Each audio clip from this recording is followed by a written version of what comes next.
Which has highest boiling point?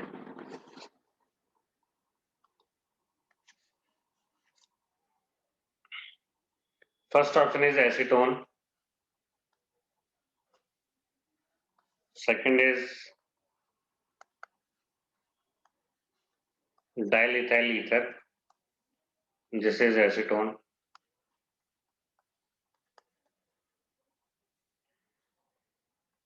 This one is diethyl ether.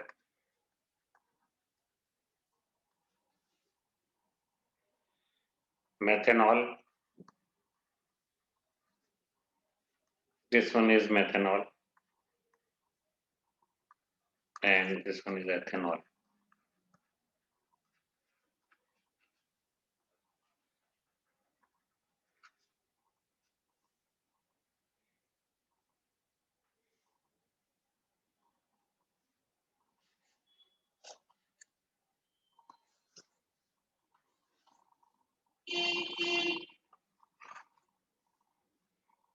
तो B.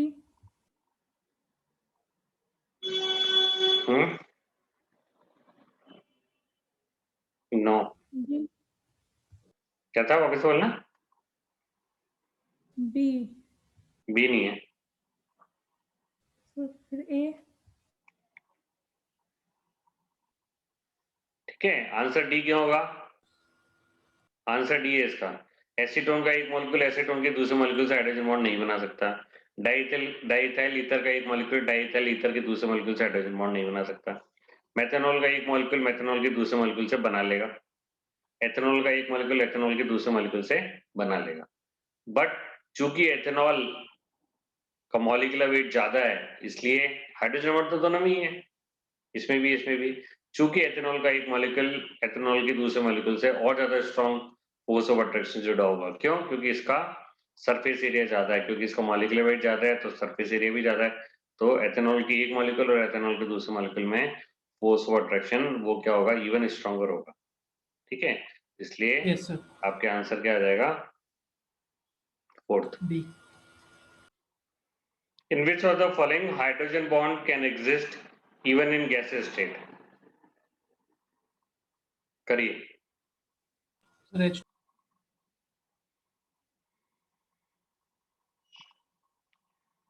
देखो इसका answer आएगा कार्बोक्सिलिक एसिड, क्योंकि आपको एसिटिक एसिड का याद है। एसिटिक एसिड में जो हाइड्रोजन बॉन्ड होता है इवन इन गैसेस स्टेट में होता है, जिसके कारण ये डाइमर के रूप में एग्जिस्ट करता है।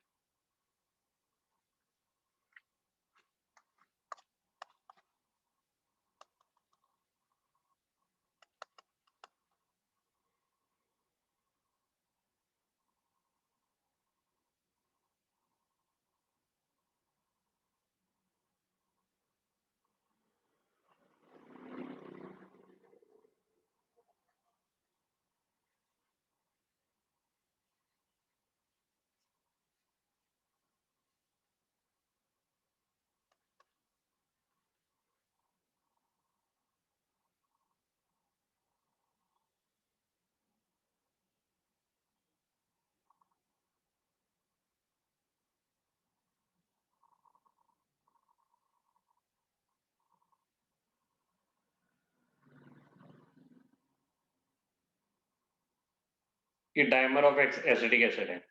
Hydrogen yes bond sir. बहुत स्ट्रॉन्ग है, क्योंकि इधर से बन रहा है इधर से बन रहा है। ये डाइमर गैसेस स्टेट में भी एग्जिस्ट करता है। बताया था exist yes sir. Even in gases state. और इसी के कारण मॉलिक्यूलर वेट 60 की बजाय 120 निकल के आता है। 60 की बजाय क्या निकल के आता है? Molecular weight 120। क्योंकि जब पहली बार देखा गया सबको याद था कि एसिटिक एसिड का मॉलिक्यूलर वेट 60 है, लेकिन जब पहली बार इसका निकाला गया तो 120 निकल गया है। तो साइंटिस्ट लोग चौंक गए कि ये क्या हो गया। फिर बाद में पता लगा कि ये तो डायमर के रूप में था। एक पार्टिकल इस रूप में होता है।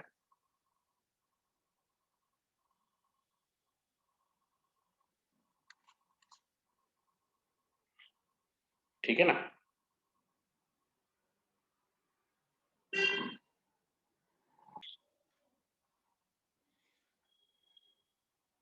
सर हाँ सर अगर इस क्वेश्चन में CO कार्बोक्सिलिक एसिड को करते, अगर हम्म CH3OH की जगह, तो क्या आंसर आता? तो भी ये आता है हाइड्रोजन बॉन्ड। वो डाइमर बनाता है, लेकिन डाइमर से ज्यादा थोड़ी बनाएगा।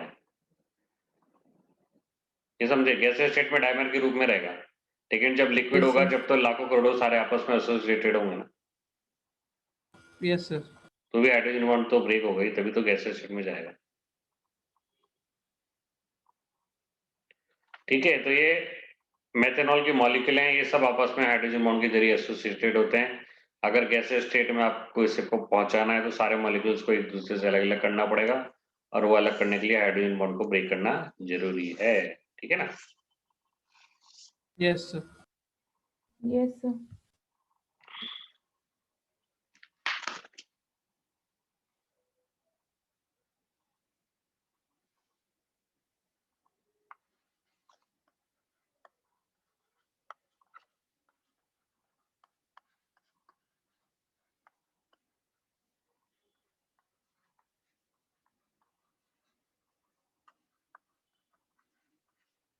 Why chlorine can't form hydrogen bond? पहला रीजन है its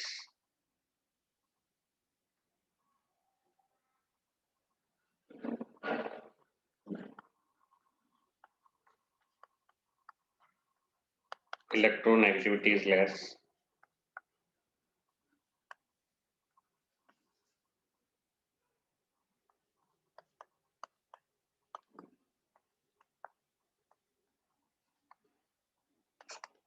It is a big atom.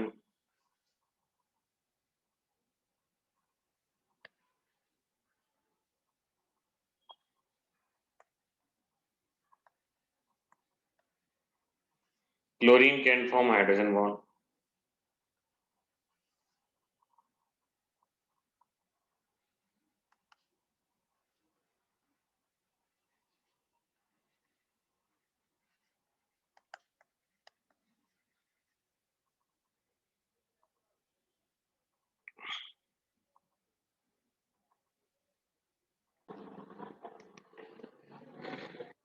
देखो, हाइड्रोजन बॉन्ड बनाने की दो शर्तें होती है, दो कंडीशंस होती है। पहली कंडीशन ये होती है कि हाइड्रोजन जो ज्वाइंट होना चाहिए, या तो फ्लोरीन से, या ऑक्सीजन से, या नाइट्रोजन से। मतलब हाइड्रोजन ऐसे से बॉन्डेड होना चाहिए जिसकी EN हाई हो। अब आप कहोगे सर क्लोरीन की EN भी तो हाई है, लेकिन दूसरी कंडीशन ये होती है कि हाईली इलेक्ट्रोनेगेटिव से बॉन्डेड होना चाहिए, साथ के साथ वो इलेक्ट्रोनेगेटिव एटम छोटा होना चाहिए। Yes sir. तो नाइट्रोजन और क्लोरीन की EN दोनों की सेम है इलेक्ट्रोनेगेटिविटी, लेकिन क्लोरीन एक बड़ा एटम है और नाइट्रोजन एक छोटा एटम है। तो नाइट्रोजन के साथ तो वो हाइड्रोजन बॉन्ड बना लेगा, लेकिन क्लोरीन के साथ नहीं बनाएगा। ठीक है ना? तो दोनों शर्त पूरी होनी चाहिए। Hydrogen should be bonded to very electronegative atom. दूसरी कंडीशन है the very electronegative atom should be small, not big. ठीक है ना? तो क्लोरीन पहली कंडीशन तो पूरी करता है कि हाईली इलेक्ट्रोनेगेटिव है, लेकिन दूसरी कंडीशन पूरी नहीं करता, it should not be big. लेकिन एक्चुअली में क्लोरीन क्या है, थोड़ा बड़ा है, it is a big atom. ठीक है ना? बड़ा एटम अच्छी तरह नहीं खींच पाता है इलेक्ट्रॉनों को अपनी तरफ। Yes sir. ठीक है ना? जिसके कारण जो हाइड्रोजन से क्लोरीन से जुड़ा हाइड्रोजन है वो ज्यादा इलेक्ट्रॉन डेफिशिएंट नहीं हो पाता। ज्यादा इलेक्ट्रॉन डेफिशिएंट नहीं होगा अगर ये हाइड्रोजन, तो फिर बहुत तेजी से, बहुत स्ट्रांगली वो इलेक्ट्रॉन को अपनी तरफ पुल नहीं कर पाएगा। इसका आंसर आ जाएगा सेकंड वाला। फर्स्ट कंडीशन तो पूरी कर रहा है क्लोरीन, लेकिन सेकंड कंडीशन क्लोरीन पूरी नहीं कर रहा है। सेकंड कंडीशन क्या थी कि इलेक्ट्रोनेगेटिव एटम छोटा होना चाहिए, लेकिन ये तो बड़ा है।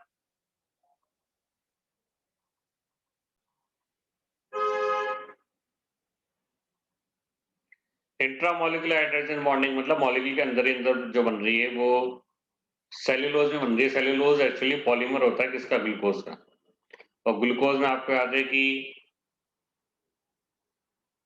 क्या होते हैं, ये आपका ग्लूकोज का स्ट्रक्चर है, पता है ना?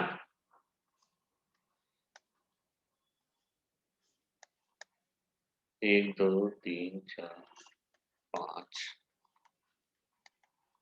ये तो ये हाइड्रोजन बॉन्ड बन सकता है, यहाँ बन सकता है, यहाँ बन सकता है। तो glucose, cellulose is polymer of glucose, और ग्लूकोज का मॉलिक्यूल ये हाइड्रोजन बॉन्ड बना सकता है अंदर। लेकिन ये हाइड्रोजन पेरोक्साइड का एक मॉलिक्यूल हाइड्रोजन पेरोक्साइड अंदर के अंदर कैसे बनाएगा, नहीं बना सकता। H2O2 को इंट्रामोलिकुलर की बात कर रहा हूँ, ये हाइड्रोजन साइनाइड है, इसमें भी इंट्रामोलिकुलर पॉसिबल नहीं है। Okay sir. ठीक है। Yes sir. और एसिटिक एसिड में इंट्रामोलिकुलर नहीं होती है, एसिटिक एसिड में इंटरमोलिकुलर होती है, और दो मॉलिक्यूल आपस में एसोसिएट। इंटरमोलिकुलर, इंट्रा थोड़ी है, एक मॉलिक्यूल दूसरे मॉलिक्यूल से बना रहा है, खुद से थोड़ी बना रहा है, ये तो खुद ही में बन रहा है। तो इंट्रामोलिकुलर सेल्यूलोज में होता है, क्योंकि सेल्यूलोज पॉलीमर होता है ग्लूकोज का। बाकी सब में तो इंटर होती है, इसमें भी इंटर होगी, इसमें भी इंटर होगी, इसमें भी इंटर होगी।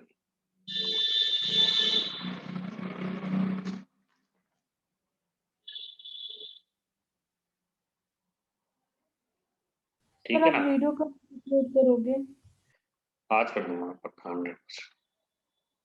Okay sir.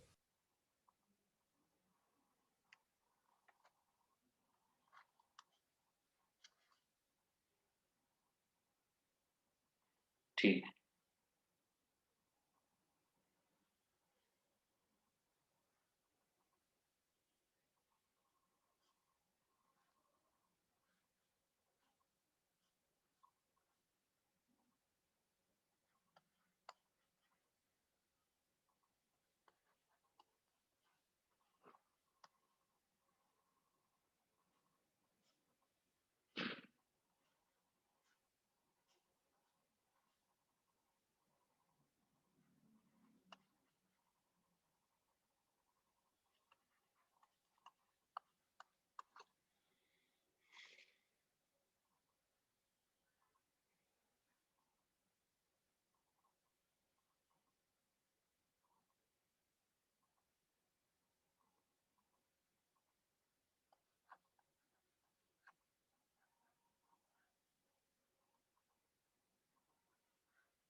करिए।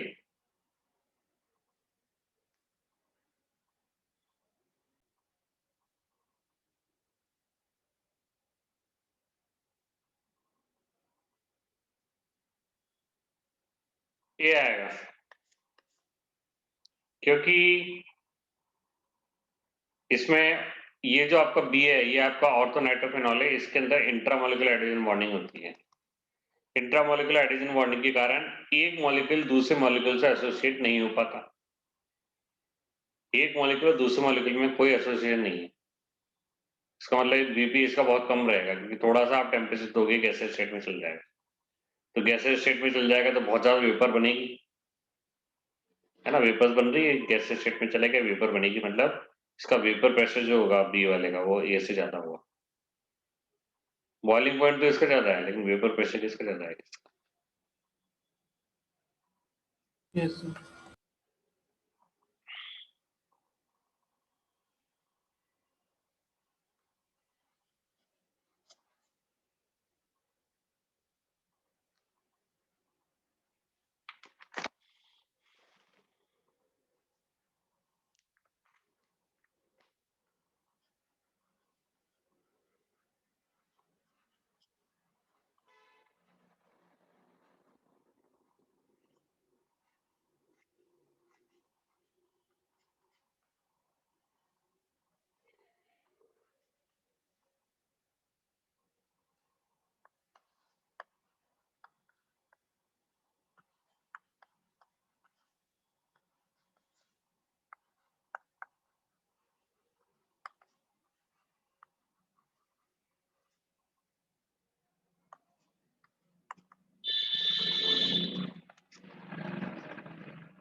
ऑर्थोनाइट्रोफिनॉल में जो मॉलिक्यूल्स हैं वो आपस में इंटरमॉलिक्यूलर हाइड्रोजन बॉन्डिंग नहीं बना रहे, जिसके कारण वो आपस में एसोसिएटेड ही नहीं है।